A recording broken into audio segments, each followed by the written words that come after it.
tal? ¿Cómo le va? Bienvenido a su programa Pensamiento Analítico, el programa en el cual analizamos los temas de la vida cotidiana con un punto de vista psicoanalítico, intentando ver un poco más allá cuáles son las razones inconscientes y la psicodinámica de estas cosas que nos suceden a todos. Y el tema de esta semana, elegido por ustedes en la encuesta, es ¿estoy triste o estoy deprimido? Y es una pregunta muy interesante, ¿no? Porque realmente es bastante complicado darnos una medida de qué tan heridos estamos emocionalmente, ¿no? Porque si se fija, es una cuestión totalmente subjetiva la percepción del dolor, ¿no? Uno podría pensar, bueno, pues no, yo no estoy triste, pero las personas me dicen que estoy deprimido, pero yo no me siento así. Y esto nos regresa, ¿no? ¿Realmente estaré tan mal? Por lo general, lo que nos contestamos es no, yo no estoy mal, los que están mal son los demás. Pero si se fija, esto es algo que nos cuesta muchísimo trabajo, hacer ese momento de introspección para intentar evaluar qué tan mal andamos. Y esto, si se fija, no es algo únicamente del plano emocional, ¿no? También, de repente, si se nos empiezan a pasar los kilitos, de quien lo escuchamos primero es de los demás. Nosotros decimos, no, claro que no, ¿no? Y de repente ya esto nos hace pensar y empezamos a notar que ya no nos ponemos tal pantalón o tal blusa o tal cosa porque ya me aprieta. Y decimos, igual y sí, pero yo no me veo mal en el espejo, yo no me veo subido de peso, aunque las otras personas me lo estén diciendo. Entonces desestimamos porque en nuestra percepción, si se fija, siempre vamos a estar sesgados. Siempre nos vamos a ver mejor de lo que nosotros estamos. Es algo de lo cual cojeamos todos por ese lado, ¿no? Nosotros no alcanzamos a ver la gravedad de las cosas. En sí, fíjese cómo a veces ante el miedo de tener que hacer algo, todavía nos hacemos más fuertes, ¿no? Nos volvemos más aguantadores. Esto es muy curioso, por ejemplo, con los niños, ¿no? Que de repente vemos que se dan un tremendo golpe y decimos, no te voy a poder curar yo. Vamos a tener que ir al doctor. No, ya me siento bien. Y vemos al niño con chorros y chorros de sangre y gasas y más gasas, ¿no? Es que te van a tener que dar unas puntadas. No, yo me siento bien. Por el miedo que nos genera. Imagínese, el niño no está alcanzando a ver la perspectiva de que esa herida se le puede infectar, que puede perder mucho más sangre, de que se puede hacerle una cicatriz terrible o se puede hacer una infección profunda si no se le trata, sino que el niño tiene más miedo de lo inmediato, de que le va a doler más en un momento, no a futuro.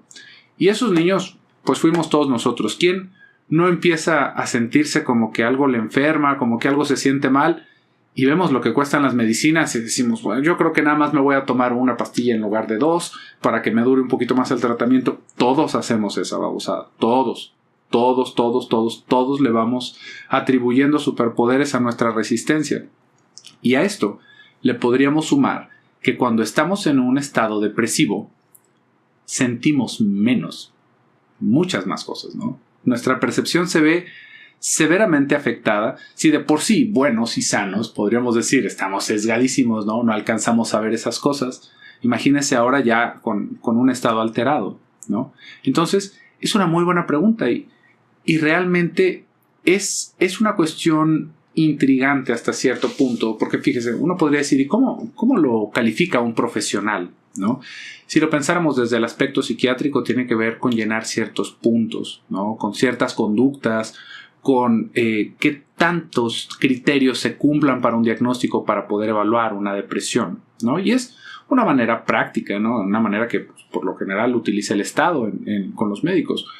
Pero hay muchas personas que aún así no alcanzan a entender qué tan grave o qué no tan grave es, porque luego también dentro de esos mismos criterios hay muchas cosas que tienen que ver con la funcionalidad, ¿no? Por ejemplo, podríamos entender que uno de los criterios es estar durmiendo demasiado, ¿no? Pero pues en nuestra vida no nos afecta demasiado, ¿cómo vamos a decir qué tanto estamos durmiendo, ¿no? Si es mucho o es poco. O por ejemplo, que dejemos de ver a nuestros amigos. Uno dice, bueno, pues no es que los deje de ver, sino que yo no tengo amigos. Si se fija, son ciertos aspectos que no son tanto en lo cuantitativo, aunque si le quisiéramos dar un enfoque, como le digo, de medicina del Estado, esa es una forma en la que se puede ir abordando estos problemas, porque luego se habla, imagínese, de que hay una epidemia de depresión. Cuando estuvo la pandemia como el primer año, ¿no? Era algo que se hablaba mucho, ¿no? Que todos estaban deprimidísimos, que estaban muchas personas en un estado de ansiedad constante y que esto ya se había vuelto epidemia, ¿no? También en otro aspecto de nuestra salud. Entonces, si quisiéramos darle una mirada psicoanalítica a este aspecto, pues no le voy a preguntar yo, ¿no? ¿Cuántas veces a la semana sale con sus amigos o cuántas veces sonríe al día? Sino tendríamos que intentar evaluar de dónde salen las razones para estar o no estar, ¿no? Para tener una condición o no. Por ejemplo, si empezáramos hablando un poquito sobre la tristeza y esa diferencia que es una tristeza que podría ser una depresión, de entrada nos suena como que son cosas más graves una que otra, ¿no? Cualquiera se puede poner triste, pero estar deprimido ya es una situación seria. Y no estaríamos tan perdidos, ¿no? Porque más bien la tristeza la podríamos ir calificando como esos estados agudos de dolor. Por ejemplo, ¿no? Pensemos, si muere alguien cercano a nosotros nos podemos poner muy, muy tristes. Pero es algo que tiene una cierta duración, que se siente mucho en el momento que estamos llorando, desconsolados, en el momento en el que nos enteramos o en el momento en el que estamos en el velorio, algunos días, cuando nos encontramos, cuando lo recordamos. Pero es algo que con el tiempo va quedando de lado, ¿no? Porque vamos pudiendo superar la pérdida. Cuando estamos hablando de una depresión, estamos más bien hablando de algo crónico, que es algo que se ha vuelto casi como un estilo de vida. Y ahí es en donde se vuelve más complicado alcanzar a ponerle el dedo encima. Porque otra vez regresaríamos con estos diagnósticos, ¿no? ¿Hace cuánto que no sale usted de vacaciones? Yo me podría decir, pues con este clima económico, ¿quién sale de vacaciones, no? Bueno, pero no es que se vaya a dar la vuelta al mundo, pero darse un escapadito un fin de semana, un picnic, no, es que yo los fines de semana también los tengo ocupados. Entonces, ¿por qué están ocupados, no? Si se fija, estamos intentando correr ante ciertos criterios, ¿no? Ante ciertas preguntas, porque no es la cuestión de ir de vacaciones, sino que se nos antoje ir de vacaciones. Si se fija, por lo general cuando traemos ganas de hacer algo, no importa qué tan ocupados o qué tan gastados estamos, metemos a toda la familia en el mismo carro y nos vamos un fin de semana a la playa a acampar, ¿no? Y nos cooperamos entre todos y nos llevamos unas ensaladas de atún, unas frutas y con eso tenemos, ¿no? Y ya tuvimos para salir y para meternos un ratito al agua y mojar nuestras patitas. Entonces, no va tanto por esta capacidad económica, sino con las ganas que tenemos de hacer ciertas cosas. Y cuando estamos viendo un aspecto más hacia la depresión, son como si fueran lucecitas en nuestro día que se van apagando, ¿no? Que van perdiendo sentido. En sí esa es una de las cosas que se va diciendo muy a menudo, que no se le encuentra sentido estar vivo ya, cuando es una situación un poquito más compleja. Pero si usted se ha hecho esa pregunta, no quiere decir que automáticamente está deprimido, no, sino que esto es algo que simplemente ya no tiene un sentido. ¿Para qué voy a trabajar? ¿Para qué me baño? ¿Para qué hablo? ¿Para qué como? Y empezamos a retraernos. Y ahí esta es una situación mucho más seria, ¿no? No porque nos hagamos esta pregunta existencial, ¿no? ¿Qué sentido tiene que esté vivo? Por ahí tengo un video sobre ese tema, si usted le quiere dar una revisada. Ahorita vamos a poder hablar un poquito más de esto. Pero entonces, ahí ya pudimos hacer esa diferenciación en un inicio, ¿no? Como la tristeza tendría que ver con un aspecto agudo de dolor y la depresión más bien con algo crónico, con algo que se ha extendido durante mucho tiempo. Algo que se ocasionó en nuestra vida y que eclosionó un momento fuerte de tristeza, podríamos llegar a entender que se puede complicar hacia una depresión. Pero una depresión la tendríamos que ver como un diagnóstico distinto. No es como que como me puse triste entonces caí en una depresión. Si uno está cayendo en una depresión es porque hay un cuadro previo que nos lleva a manejar nuestro dolor de esa manera.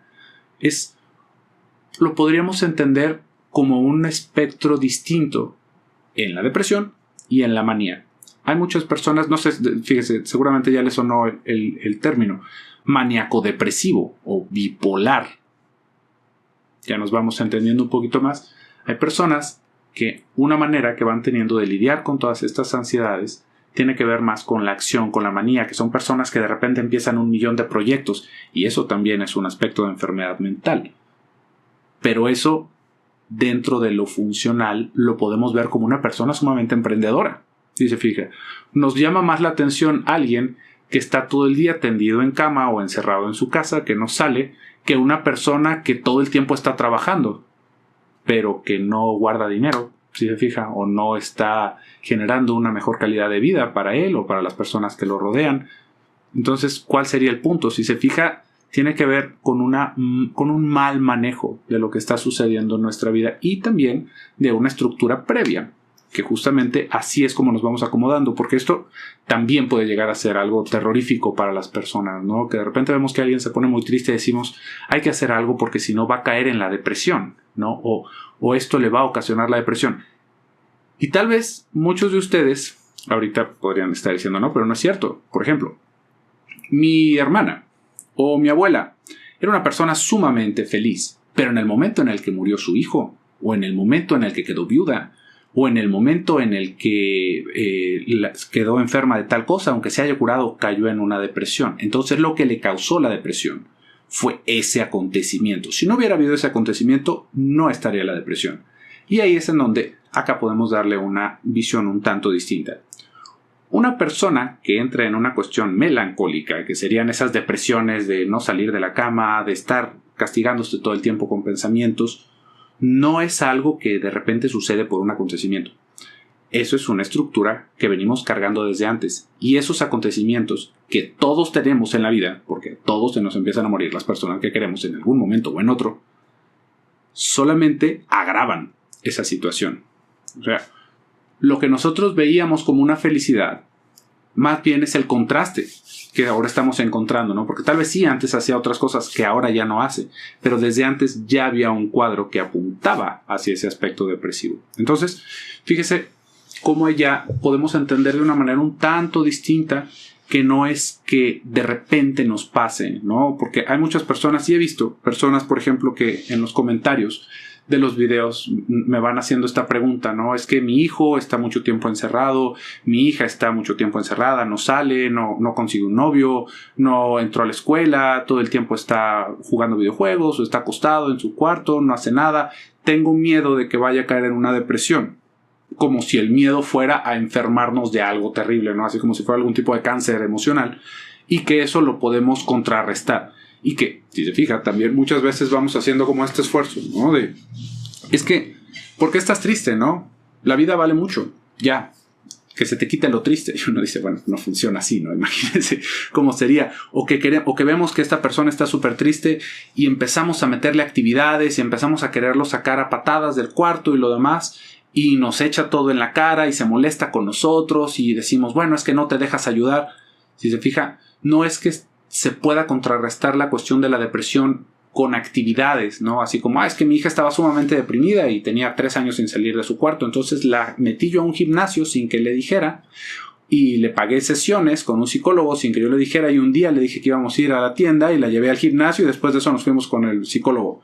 La va a odiar, ¿no? Si usted hace eso, no, y no se le va a quitar, no es esa la forma, sino que tiene que ver justamente no con la inactividad, sino con un cuadro, con una estructura psíquica que nos va llevando hacia eso, y con el tiempo, mientras vamos creciendo, se va agravando.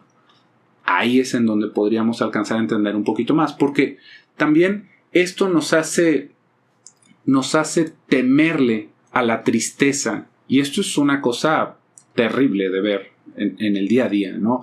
El miedo que nos da ver que alguien está triste. Uno, porque pensamos que se va a enfermar. Luego hay 1,000,000 de personas que no sé de dónde sacaron eso, habiendo tanta información, que piensan que si uno se pone triste se va a enfermar de algo, ¿no? O sea, como si estuvieran íntimamente ligadas nuestro estado emocional y nuestra capacidad de resistir el cáncer, ¿no? Que es así como siempre, porque no es como que nos vayamos a enfermar de algún síndrome o que se nos vaya a enterrar una uña. No, es que nos va a dar un cáncer mortal y si estamos tristes, ¿no? Y dependiendo de dónde está nuestra tristeza es dónde está el cáncer. No, por favor, no le siga por ese lado. Porque si se fija, al momento en el que nosotros nos sentimos tristes, vamos haciendo un cierto enlace con eso. Por ejemplo, que nos duele el corazón. Y hay personas que piensan que uno puede morir por eso, ¿no? Por un desaire amoroso. Y por ahí hay un dato interesante, porque efectivamente el que nos duela nuestro corazón, porque nuestro corazón es como un músculo, pero no nos duele como tal, sino las cosas que están alrededor. pero ese dolor que nos hace apachurrarnos el pecho es algo que, si tenemos ciertos defectos congénitos, sí nos puede generar una condición mortal, ¿no? Pero no por la tristeza, sino porque ya estábamos malos del corazón desde antes y es un esfuerzo extra que se está haciendo. Pero una persona que tiene un corazón sano no se va a morir por eso, ¿no? Es así como decir que nos puede matar hacer una sentadilla, ¿no? Le aseguro que también hay otro síndrome, que si una persona tiene un músculo o tiene un nervio de tal o cual forma, una sentadilla puede ser mortal, pero no es que las sentadillas maten, así como el dolor, ¿no? Así como la tristeza. Porque si se fija, la tristeza tiene que ver con un momento traumático en nuestra vida. Por ejemplo, otra vez, que alguien cercano a nosotros muera. ¿Cómo no sentirnos tristes por eso? Porque lo que estamos viendo ahí es que perdimos a alguien que ya no vamos a volver a ver, que ya no vamos a poder volver a conversar con esa persona, que ya no vamos a disfrutar de su compañía en muchas otras áreas de nuestra vida. Y esto nos duele su ausencia. Y la tristeza, digamos que es toda la contraparte del afecto que sentíamos por esa persona. Cómo se tiene que reacomodar nuestra vida y el afrontar la realidad de ya no convivir con esa persona. ¿Cómo no podríamos sentirnos tristes por eso, no? Si esto lo lleváramos a ese mismo camino, fíjese cómo alguien puede enviudar y puede haber sido una relación larguísima, hermosa, ¿no? En donde estuvieron durante muchísimo tiempo de su vida juntos, y al momento de enviudar, esta persona cae en una profunda depresión, ¿no? Y después de eso empieza a enfermar de un montón de cosas, no porque esté triste, sino porque se está descuidando, ¿no? Y decimos, es que eso le causó una depresión. No, otra vez, eso tendría que venir desde una estructura previa, en donde esa persona se estaba sosteniendo tanto de esa persona, aunque fuera central en su vida, y cayó en una depresión, ¿no? Rompe esa estructura que lo estaba sosteniendo y ya no hay más de dónde agarrarse, y esa bajadita que ya se iba recorriendo desde hace tiempo acaba en una situación de esas. Pero no quiere decir entonces que cualquier persona que enviude va a caer en una profunda depresión. Y tampoco quiere decir que si no caemos en una profunda depresión, que esa es otra cosa que se piensa, que si no estamos tristes durante 7 años, no queríamos a la otra persona. No es un requisito. No quiere decir que vaya funcionando así, ¿no? O que tal vez murió uno de nuestros padres y si yo no llevo un duelo de 5 años es que yo no los quería, porque luego nos empezamos a sentir súper culpables, por eso no va por ese lado. Si se fija, es un dolor que cada que perdemos a alguien nos va a acompañar el resto de nuestra vida. Siempre. Eso no se quita porque no se olvida. Lo único es que parece que duele menos porque queda en el pasado de nuestra historia. Pero la pérdida de un familiar, de un cónyuge, nunca nos va a dejar de doler por toda la importancia que tuvo esa persona en mi vida. Pero eso no quiere decir que esté deprimido. Estar deprimido lo vamos a ir elaborando un poquito más para entenderlo, porque como le digo, este es el tema de la semana. Tiene que ver con cómo se van apagando esas posibilidades a nuestro alrededor de disfrute, de conectarnos, de ligar con afectos, con personas, no nada más en la cuestión sexual, sino de, ¿cómo lo podríamos decir? Conectarnos. Eso es a lo que me refiero con ligar, no estar tirándole la onda a nadie, ¿no? Sino conectarnos con los demás. Entonces, si se fija, si se va perdiendo esa capacidad de conexión, de ligadura, no es por la tristeza, sino por una incapacidad o una falta dentro de nuestra estructura que nos va llevando cada vez más por ese lado. Por eso, una vez más, si regresáramos a esta historia en donde había alguien que era súper feliz y después de eso, en una pérdida, cae en una profunda depresión que lleva 2 semanas sin salir de la cama, ¿no? No es que eso lo haya ocasionado, sino que es una persona que ya venía cargando un problema. Y esto, digo, como una cuestión un poquito teórica de pensarlo, ¿no? Porque realmente de qué apuro nos sacan, ¿no? Conocer este tipo de cosas o entender el otro punto de vista para poder ver este tipo de depresiones. Pero aquí la cuestión es que si no tenemos muy bien una idea de dónde viene, empezamos a atacar el problema de una manera extraña, ¿no? Así como esto que le decía de los hijos que están todo el día guardados y que los empezamos a inscribir a todas las clases y los llevamos a fuerzas esperando que así se les quite la depresión. Y no va por ese lado, sino que tendría que ver con otro aspecto de cómo nosotros fuimos vinculándonos en un primer momento y cómo, aún en la adultez, esto empieza a tener ciertas fallas y que podríamos reconocer. Y ahí entonces, ahora sí es en donde podríamos empezarnos a hacer esta pregunta: ¿estoy triste o estoy deprimido. No porque una situación en mi vida se haya alargado la tristeza, sino porque cómo me he manejado yo a lo largo de mi historia para entender que tal vez vengo cargando con una depresión desde no sé cuántos años atrás. Pero bueno, por hoy acá vamos a dejar este video. No deje de buscar el siguiente. Les recuerdo, tenemos los videos los martes. No, ¿cuál los martes? Los lunes y los jueves a las 11 del día en horario mexicano. Si aún no se ha suscrito al canal, suscríbase por favor. Déjenos un like si le gustó el video y sus comentarios. Y yo me despido por el día de hoy. Soy José Luis Amarripa. Hasta pronto.